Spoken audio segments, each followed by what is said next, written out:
Olá, você que nos acompanha, novamente estamos aqui para tratarmos da nossa série sobre os transtornos do neurodesenvolvimento, a importância da avaliação neuropsicológica frente aos transtornos do neurodesenvolvimento. O nosso vídeo anterior está disponível no nosso canal do YouTube, Psicologia e Neuropsicologia para Todos, onde você vai encontrar o vídeo que nós tratamos sobre a importância da avaliação neuropsicológica frente à hipótese diagnóstica dos transtornos do neurodesenvolvimento. Inscreva-se, compartilhe, comente sobre o nosso vídeo. Meu nome é Rogério Fernando, sou psicólogo, especialista em neuropsicologia, atuo na área como psicólogo há 10 anos, como neuropsicólogo há 7 anos e sou também pós-graduado em docência para o ensino superior. Estamos aqui hoje para tratar da avaliação neuropsicológica frente à hipótese diagnóstica do transtorno do espectro do autismo, onde pode estar presente outras comorbidades. Hoje, especificamente, entre essas hipóteses de comorbidades, viremos tratar da hipótese de o autismo, do transtorno do espectro do autismo, está associado a uma deficiência intelectual. Primeiramente, se levanta-se a hipótese diagnóstica do transtorno do espectro do autismo diante da presença de déficit na comunicação social, na interação, de comportamentos excessivamente repetitivos e também a eminência de comportamentos, além dos comportamentos repetitivos, a insistência nas mesmas coisas e interesses restritos. Entre esses aspectos, né, desses comportamentos, que são variados, que poderemos trazer outras minúcias num próximo vídeo, mas caracterizando aí essa hipótese do transtorno do autismo, ela deve estar acompanhada mediante a essas questões. Então, mais ou menos por volta aí dos 2 anos e meio, já é perceptível, né? Os pais já começam a perceber, muitas vezes quando a criança ingressa no maternal, às vezes os profissionais da educação já começam a perceber esses déficits presentes no comportamento da criança. Para se identificar também a questão, quando nós vamos tratar de uma avaliação neuropsicológica, o DSM-5, né, o Manual Estatístico de Doenças Mentais, baseado na Associação Psiquiátrica dos Estados Unidos, é o manual que nós usamos hoje para também, né, utilizado para que nós possamos chegar à hipótese diagnóstica. Ele traz lá que, né, o manual ele traz, né, em suas referências, né, dentro dos transtornos do neurodesenvolvimento, que esses transtornos, na maioria das vezes, como eu disse, assim como o espectro do transtorno do autismo, pode surgir ali já no começo da primeira infância. Na maioria das vezes, sendo identificado também no começo da idade escolar, né? A maioria desses transtornos eles vão surgir nesse início da infância, né? E nós podemos já identificar ali alguns comportamentos atípicos ou algumas dificuldades, como dificuldade de aprendizagem, dificuldade na socialização, dificuldades que vamos observando. Por que eu trago aqui a importância de fazer a avaliação neuropsicológica diante do transtorno do espectro do autismo, que é essencial, a maioria, todos os profissionais, né, psiquiatras e neuropediatras irão solicitar essa avaliação. Infelizmente, ainda no SUS, nós não temos essa especialidade ali muito presente no SUS, então a maioria dessas avaliações no SUS é feita no CAPS por equipe multiprofissional, psicólogo, psiquiatra, terapeuta ocupacional e que vão fonoaudiólogo, que vão observar esses comportamentos, né, esses déficits citados aqui e levantar a hipótese diagnóstica, sendo o psiquiatra da unidade, né, do CAPS infantil, infanto-juvenil, para fechar. Já o ambulatório, no ambulatório de neuropsicologia, ele está presente na maioria das vezes no ambiente mais privado, né, mais particular. A importância que eu trago aqui de realizar essa avaliação neuropsicológica substancial é que eu tenho percebido que alguns profissionais, às vezes, fecham uma deficiência intelectual apenas porque um dos testes, né, que é o VISC-4, dar um QI, né, limítrofe ou extremamente baixo, e fechar um diagnóstico de deficiência intelectual, porque a criança apresentou aí um QI extremamente baixo. E muitas vezes, já com crianças mais novas, já um outro teste, né? Nós temos aí o som-R de 2 a 7 anos e a 7 anos, né? De 2 anos a 7 anos que pode ser utilizado. Lembrando que somente psicólogos podem realizar esta aplicação de testes e somente psicólogos especialistas em neuropsicologia podem realizar a avaliação neuropsicológica. Então é importante que o próprio DSM, lembrar, né, enfatizar que o próprio DSM ele ressalta, né, que não se fecha diagnóstico de deficiência intelectual apenas com um QI extremamente baixo e ou limítrofe. Por quê? Porque para se fechar um diagnóstico de deficiência intelectual ou para se dizer que a criança, além do transtorno do espectro do autismo, ela tem uma deficiência intelectual, é necessário um conjunto de informações, né, de verificações, para que se afirme que há uma deficiência intelectual presente, né?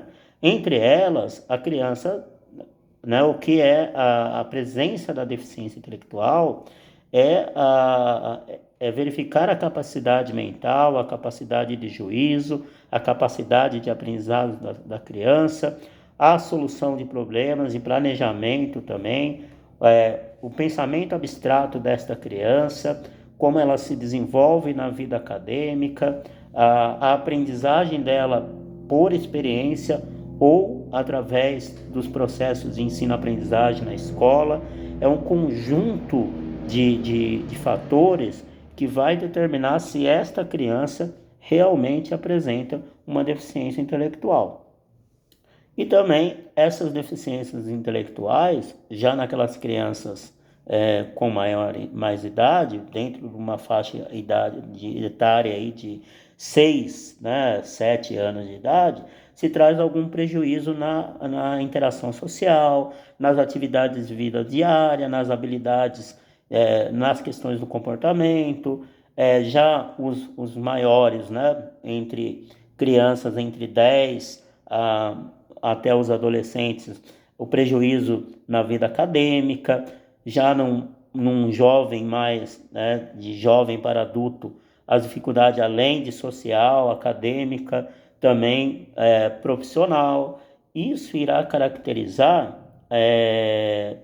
uma deficiência intelectual. É o conjunto de informações, portanto, a importância da anamnese é essencial, além da aplicação de testes cognitivos, a observação e outros testes que vão também fazer a medição, né, trazer a informação de como essa criança ela resolve as questões, como ela se comporta na vida social dela, nas atividades de vida diárias, na comunicação, né? Então é muito importante que se faça esta avaliação substancial. Quando se avalia o transtorno do espectro do autismo, o próprio DSM ele já coloca lá como obrigatoriedade identificar se há um comprometimento concomitante com a linguagem, se apresenta o comprometimento concomitante com a linguagem e se apresenta o comprometimento concomitante intelectual, ou seja, se além da presença do espectro do autismo, a criança apresenta uma deficiência intelectual e se apresenta um prejuízo na comunicação, na linguagem, na fala. Segundo estudos, né, segundo a literatura, apenas 30 a 40% das crianças que apresentam o diagnóstico, né, de espectro do autismo tem uma deficiência, vai ter ali presente, né, ou apresentam a comorbidade de uma deficiência intelectual. Há crianças, né, ou pessoas que fecham um diagnóstico para o transtorno do autismo e que têm um QI elevado, são inteligentes. Portanto, lembrando, entre os estudos, né, a literatura diz que entre 30% a 40% pode apresentar uma deficiência intelectual. Assim como há também um percentual de que ela possa apresentar também outras comorbidades, né, como o TDAH, como outras comorbidades comportamentais, ou transtorno de aprendizagem específico. Então é muito importante que é uma outra da característica, que é saber se além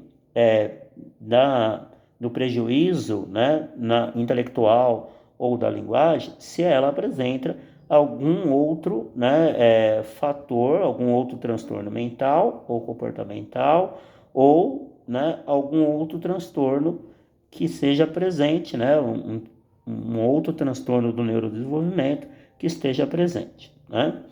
Então, também é importante salientar que a avaliação neuropsicológica, ela também vai levantar a hipótese diagnóstica além, né, de verificar se está presente o transtorno do espectro do autismo, outras comorbidades como a deficiência intelectual, também deve se caracterizar se a criança ela apresenta uma hipótese do transtorno do autismo nível 1 de suporte, nível 2 de suporte substancial ou nível 3 exigindo muito suporte. Portanto, é importante, né, essa avaliação neuropsicológica para que se enfatize. E muitas vezes, na minha experiência, chega-se, né, uma mãe para uma consulta ambulatorial e diz, ele já tem o diagnóstico. E quando se pergunta, e o nível?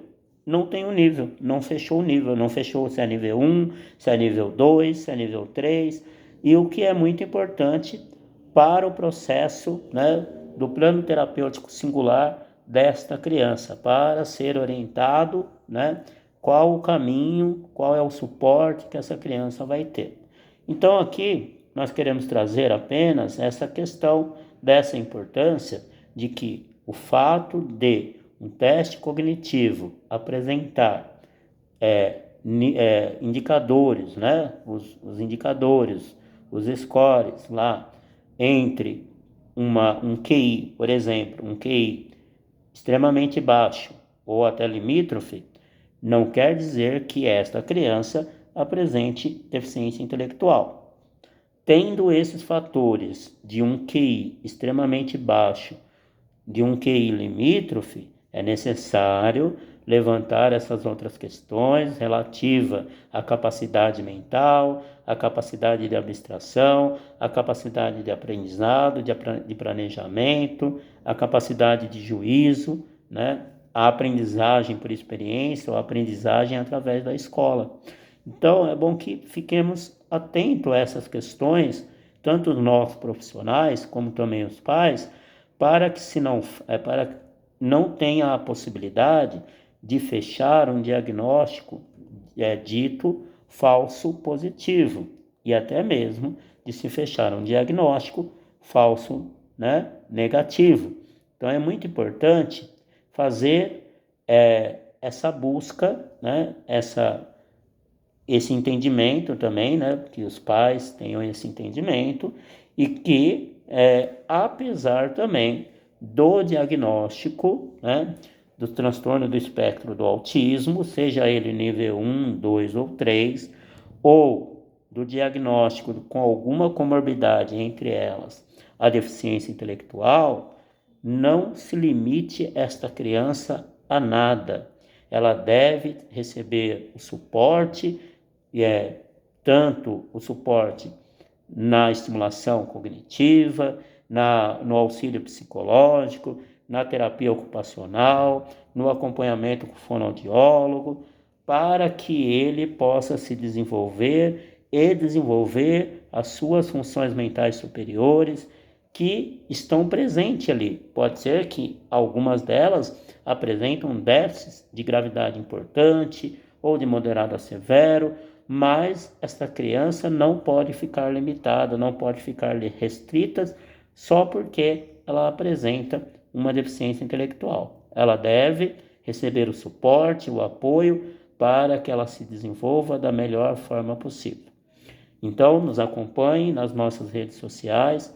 Num próximo momento, estaremos trazendo aqui outras informações sobre a importância da avaliação neuropsicológica frente aos transtornos do neurodesenvolvimento. Nos acompanhe no nosso canal, que estará presente lá esse vídeo, Neuropsicologia e Psicologia para Todos, Psicologia e Neuropsicologia para Todos, e no nosso site, né, neuropsicólogos e psicólogos.com.br.